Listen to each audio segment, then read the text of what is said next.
학창 시절을 돌아보면 저는 그렇게 공부를 좋아하지 않았습니다. 공부도 저를 좋아하지 않았던 것 같습니다. 그래서 경쟁이라는 것을 별로 모르고 살았죠. 꼭 1, 2등 해야 되냐.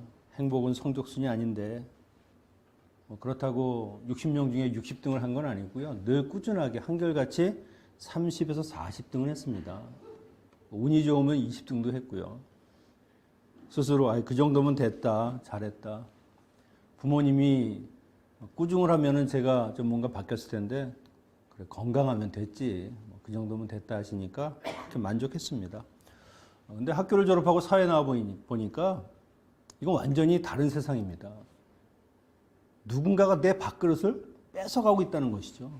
그러니까 내가 지키지 않으면 이건 내가 살 수가 없다는 겁니다. 그러니까 경쟁을 하게 되고 남들이 가는 방향으로 나도 모르게 그냥 뛰어가면서 어딘지 모르고 그냥 뭐 죽기 살기로 그냥 달리는 겁니다. 그것이 바로 무한 경쟁 시대라고 하는 이 시대가 우리에게 주는 그런 방향 없는 그런 삶의 모습을 보여주는 겁니다. 우리의 삶에서 이런 일들이 얼마나 많습니까?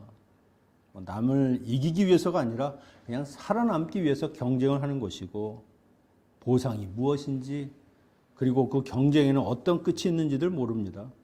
나중에 보면 승리자도 없고 그냥 패배자만 남는 그런 삶을 살게 되는 것이죠. 여러분, 과연 우리가 어떻게 인생의 승리자가 될 수 있습니까?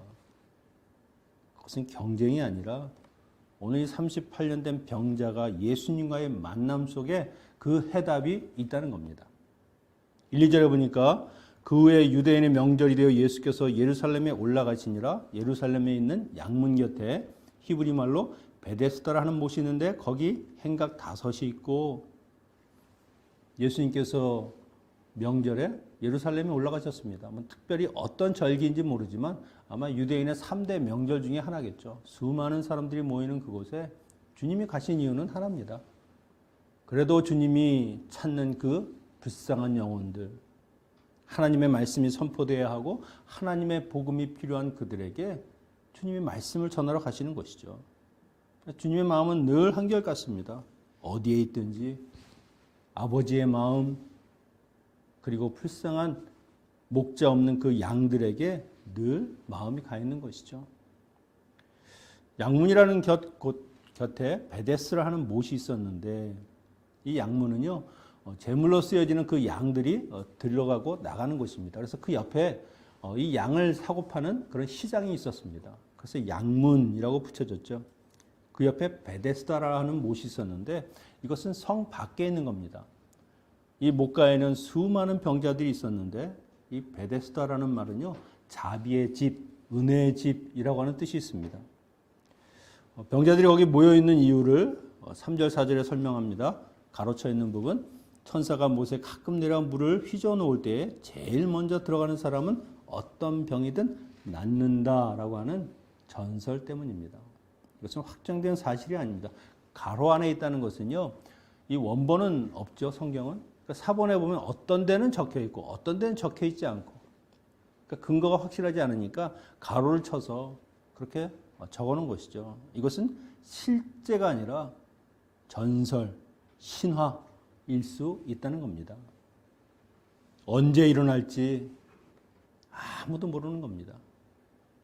그것도 1등하는 단 한 명 그에게 주어지는 것인데, 그러면 또 병자들은요 그 전설을 믿으면서 그냥 신락 같은 그 희망 하나 가지고 그 베데스다 못에서 늘 물을 쳐다보고 사는 겁니다. 그러니 거기에 무슨 인간다운 삶이 있겠습니까? 남을 이겨야 하고 1등을 해야 되니까 다른 모든 병자들은 다 내게 시기와 질투의 대상이죠. 그냥 분노만 있을 뿐입니다. 그들의 유일한 희망은 무엇입니까? 내가 어떻게 하든 이 병이 치유되어서 이 지긋지긋한 정말 고통밖에 보이지 않는 이 베데스다 연못을 내가 떠나는 것, 그래서 내가 원하는 삶을 사는 것, 그것이 그들의 유일한 삶의 희망입니다. 그런데 그것이 가능합니까? 어렵죠. 우리가 살고 있는 세상은 어떻습니까? 열심히 살아가고 뭔가를 하는 것 같은데 목적도 모르고 방향도 모르고 그냥 경쟁만 하는 겁니다. 그리고 그렇게 살아가는 사람들의 그 속을 들여다보면 다 남들이 모르는 자기만의 고통과 아픔을 가지고 그 상처를 치유하면서 언젠간 나을 것이다. 그러면서 그냥 자위하고 살아가는 것이죠. 하지만 그냥 공허한 외침에 지나지 않는 겁니다. 장소만 베데스다. 그리고 우리가 살아가는 사회 그 차이가 있을 뿐이지 거짓된 신화, 가짜 희망을 가지고 살아가는 이 세상의 모습은요. 베데스다와 하나도 다를 것이 없다는 것이죠. 우리가 희망 고문이라는 말을 하는데 거짓된 희망으로 더 삶이 괴롭게 되는 것을 말하는 겁니다. 차라리 희망이 없으면은요. 기대도 하지 않습니다. 베데스다에 그런 일이 있다. 그런 희망이 없으면 뭐하러 여기 모였습니까? 다 자기 살 길을 찾아가겠죠. 그 가느다란 희망이 있으니까 그것마저라도 내가 기대하면서 거기에 모여서 어떻게 하든 애를 쓰고 어떻게 하든 1등을 해보겠다고 그렇게 사는 겁니다. 그런데 그런 확률이 일어날 가능성은 제로죠. 그런데 이 병자에게 새로운 일이 하나 생겼습니다. 어느 날 그에게 주님이 찾아가신 겁니다. 6절에 보니까 예수께서 그 누운 것을 보시고 병이 벌써 오래된 줄을 아시고 언제나 그렇듯이 인간의 그 삶의 출발은요. 늘 주님으로부터 시작하는 겁니다. 주님이 없이는 이루어지는 일이 없죠. 주님은 언제나 이렇게 병들고 아무것도 할 수 없는 그 정말 처참한 절망 가운데 있는 사람들에게 찾아오십니다. 우리가 기쁠 때나 슬플 때나 외롭고 힘들 때라도 주님은 우리를 찾아오시죠. 그래서 여러분 혹시라도 내가 지금 어려운 상황 속에서 정말 주님이 이제 나를 버리셨나 그런 생각이 드실 때에도 여러분 절대 그런 일은 없습니다.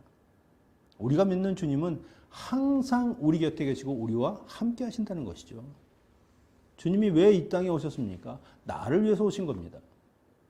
나를 구원하시고 치유하시고 모든 죄와 사망에서 자유케 하시기 위해서 일부러 인간의 육신을 입고 이 땅에 오신 겁니다.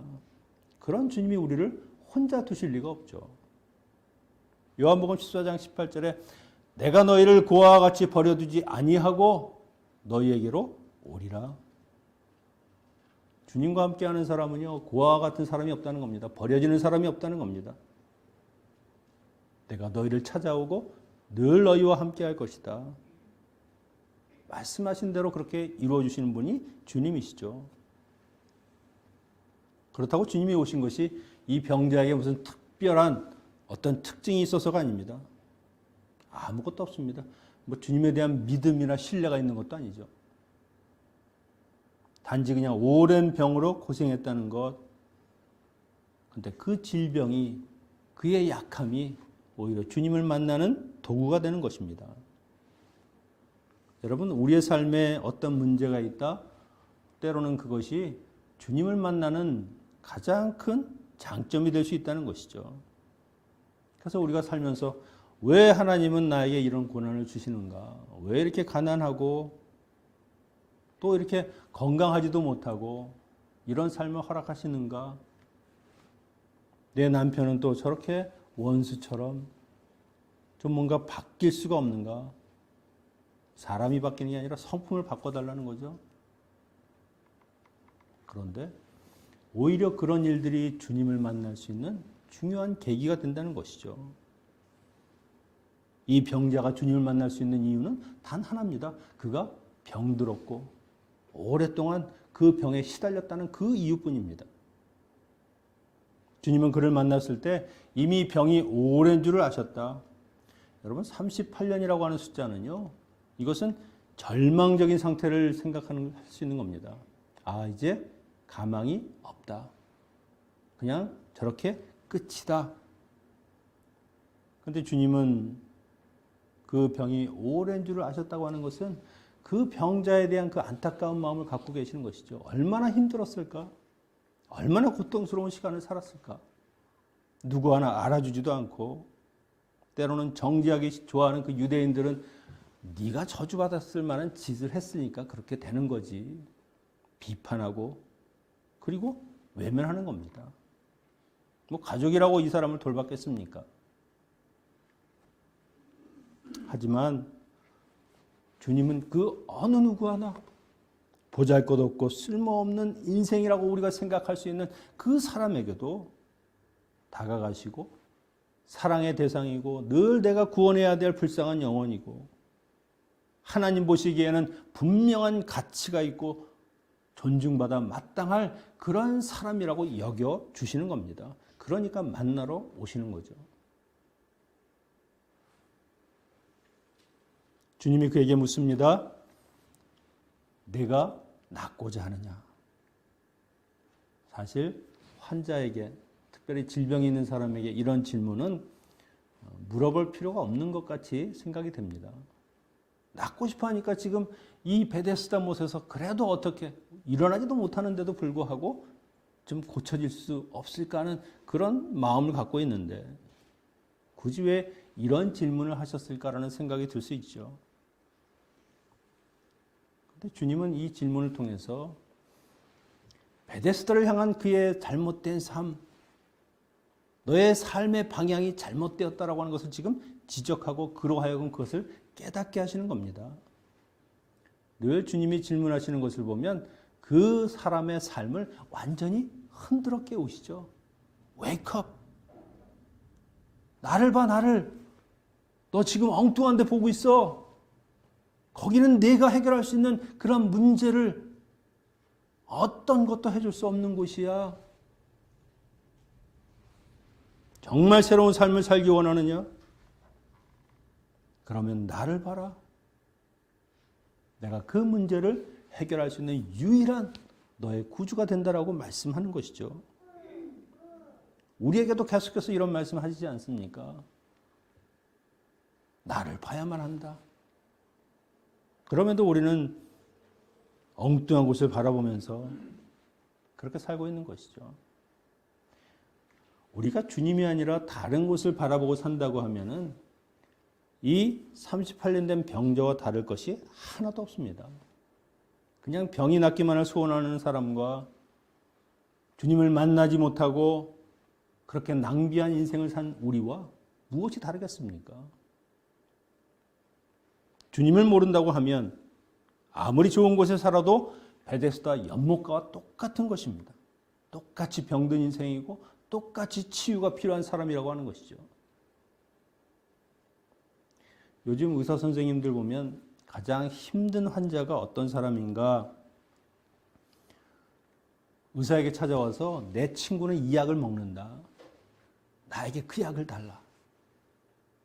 뭐 병명이나 이런 것도 없이 그거는 안 됩니다. 그거 먹으면 큰일 나요 하면 자기가 원하는 그 약을 처방해 줄 사람한테 옮겨간답니다.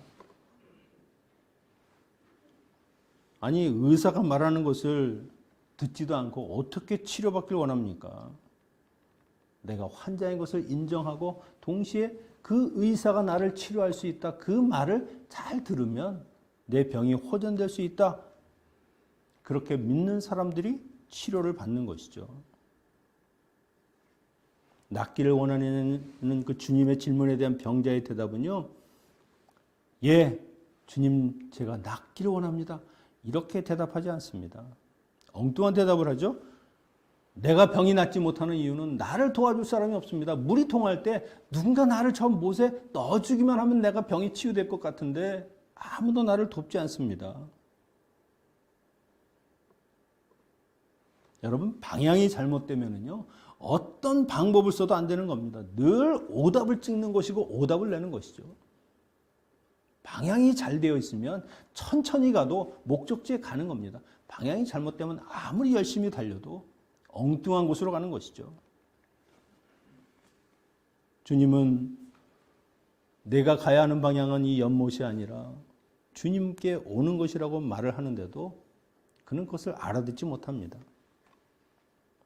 여러분, 우리의 삶에서도요, 다른 것보다 방향을 제대로 잡아야 됩니다. 여러분이 살고 있는 삶의 방향이 지금 어디인가? 내가 지금 무엇을 바라보고 사는가? 주님인가 아니면 세상인가?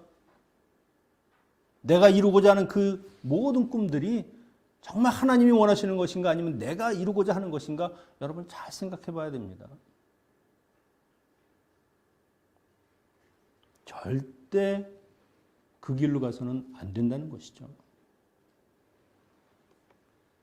내가 가기 원하는 길이 아니라 많은 사람들이 가고자 하는 그 길이 아니라 오히려 주님이 원하시는 길, 주님께 나아가는 길, 내 경험, 내 고집, 내 지식을 다 내려놓고 오직 주님께 나아갈 때 거기에 우리의 치유가 있고 회복이 있고 구원이 있는 겁니다. 주님은 어떻게 고치시는가? 8절에 보니까 일어나 내 자리를 들고 걸어가라. 그래, 내가 너를 도와서 물에 넣어줄게. 그렇게 이야기하지 않습니다. 원래 이 치유는요, 하나님이 하시는 것이죠. 연못에 물이 동한다고 물이 효력이 있는 것이 아니죠. 천사가 와서 그 물을 동하게 한다 할지라도 천사가 고치는 것이 아닙니다. 누가 하는 겁니까? 하나님이 해주시는 겁니다. 지금 이 앞에 서 있는 주님은 누구십니까? 하나님이십니다. 성자 하나님. 치열한 경쟁을 뚫고 1등한 그 우등생이 고침을 받는 것이 아니라 살아계신 하나님, 그 예수 그리스도를 만나는 사람들이 치유함을 받는 것이죠. 에스겔서 37장에 보면 마른 뼈 이야기가 나오죠. 에스겔이 하나님의 영에 이끌려 어느 곳에 갔더니 그냥 마른 뼈가 널려 있는 겁니다. 말라도 완전히 그냥 도저히 생기가 없을 정도로 그렇게 말라 있었습니다. 주님이 묻습니다. 이 뼈들이 능히 살겠느냐? 주님은 아시나이다. 말은 그렇게 했지만 어떻게 마른 뼈가 삽니까? 이건 불가능합니다. 라고 아마 그는 속으로 생각했을 겁니다. 이것이 우리의 한계입니다. 나는 못해요. 나는 안 돼요. 나는 변할 수 없고요. 나는 불가능합니다. 하나님이 하시고자 하는 그 일을 어떻게 우리가 안 된다고 말할 수 있겠습니까? 하나님의 뜻이면 되는 겁니다. 할 수 있거든요. 무슨 말이냐? 믿는 자에게는 능치 못함이 없느니라. 하나님이 말씀하시면 그 말씀대로 이루어지는 것을 믿어야 한다는 것이죠. 뼈들에게 여호와의 말씀을 대언하라. 그랬더니 뼈들이 하나씩 움직이면서 서로 연결되고 새싹이 돋듯이 살이 돋아나면서 가죽이 덮였습니다. 생기가 들어가도록 말하라. 그랬더니 그 마른 뼈들이 일어나서 큰 군대가 되었다는 것이죠. 여러분, 다른 재료가 필요한 것이 아닙니다. 말씀을 대언했더니 절망이 소망으로 바뀌고 죽음이 생명으로 바뀌더라. 말씀이신 주님이 우리에게 하시는 역사가 바로 이런 것입니다. 일어나 걸으라 하면 38년이 아니라 수백 년이 되었던 그 병자라도 일어나서 걷는 것이죠. 우리가 보기에는 아무 희망도 없고 도저히 주님이 역사할 만한 어떤 틈도 보이지 않는 그런 순간과 그런 환경이라 할지라도 주님이 우리를 만나주시고 우리를 다루시면 치유와 변화와 회복이 일어나는 것이고요. 완전히 새로운 인생이 되는 겁니다. 주님만 있으면 돼요. 다른 거 필요 없습니다. 일어나 걸어라. 38년을 그 병에 갇혀서 정말 한많은 인생을 살아왔던 그 사람에게 안식을 주시는 생명의 선언입니다. 치유를 넘어서 평생 병에 갇혀 살아온 불쌍한 인생을 자유케 하시는 은혜의 선언이죠. 너는 이제부터 자유다. 너를 묶었던 죄의 사슬과 같은 그 침상을 떠나고 너를 잡아두었던 그 헛된 믿음, 헛된 우상과 같은 그 베데스다를 떠나서 내가 그토록 원하는 삶을 이제는 마음껏 살아라. 일어나 걸어라는 이 말씀 하나로 그 인생이 자유케 되었습니다. 새로운 인생을 살게 되었습니다. 저는 여러분에게 주님이 선포하시는 이 말씀이 능력이 되고 여러분의 삶에 역사하는 것을 분명히 축원드립니다. 고통과 질병 가운데 신음하시고 죄와 사망 가운데 눌려있는 모든 성도님들에게 일어나 걸어라는 그 주님의 말씀이 우리에게 역사하실 때 나를 누르고 있던 모든 명예가 풀려지고 이제는 온전히 주님이 원하시는 그런 소망에 찬 삶을 살아가게 되신 줄로 믿습니다. 여러분, 주님만이 참된 안식을 주시는 분이시죠. 다른 길은 없습니다. 은혜의 근원이 되시는 그 주님, 그분이 폭포수처럼 부어주시는 그 은혜를 버리고 인스턴트와 같이 그냥 가짜 은혜들, 그런 것을 구하지 마십시오. 주님만이 우리의 생명이 되시는 것입니다. 그런데 안타까운 일이 있죠. 이 놀라운 은혜, 이 표적을 보여주시는데도 걸림돌이 되는 사람들이 있습니다. 10절에 보니까 유대인들이 병 나은 사람에게 이르되 안식일인데 내가 자리를 들고 가는 것이 옳지 않다. 여러분, 38년 동안을 누워 있었습니다. 이제 걸어갈 수 있는 정말 그의 삶에 참된 안식과 평안이 임하는 그런 날인데, 야, 오늘 안식일이야. 오늘은 걸으면 안 돼. 그냥 누워 있다가 내일 걸어. 말이 됩니까? 껍데기뿐인 신앙, 사랑과 자비가 없는 그런 알맹이가 빠져버린 규정의 혁명인 그런 종교 집단이 된다는 것이 얼마나 어리석은가. 그걸 보여주시는 것이죠. 하나님이 안식을 주시고 하나님이 그의 병을 치유하셨는데도 하나님을 무시하는 겁니다. 규정이 더 중요하죠. 그 사람이 어떻게 살았건 그건 상관하지 않는 그들의 모습이 예수님 보시기에 얼마나 답답했겠습니까? 38년 된 병자보다 더 깊은 병을 가지고 있는 사람들이 바로 그런 유대인들입니다. 은혜로 알지 못하고 자기의 그 생각에 사로잡혀서 주님의 은혜와 치유를 거부하는 사람들, 그들에게는 절대 치유와 고침, 회복이라는 것이 없죠. 말씀을 정리합니다.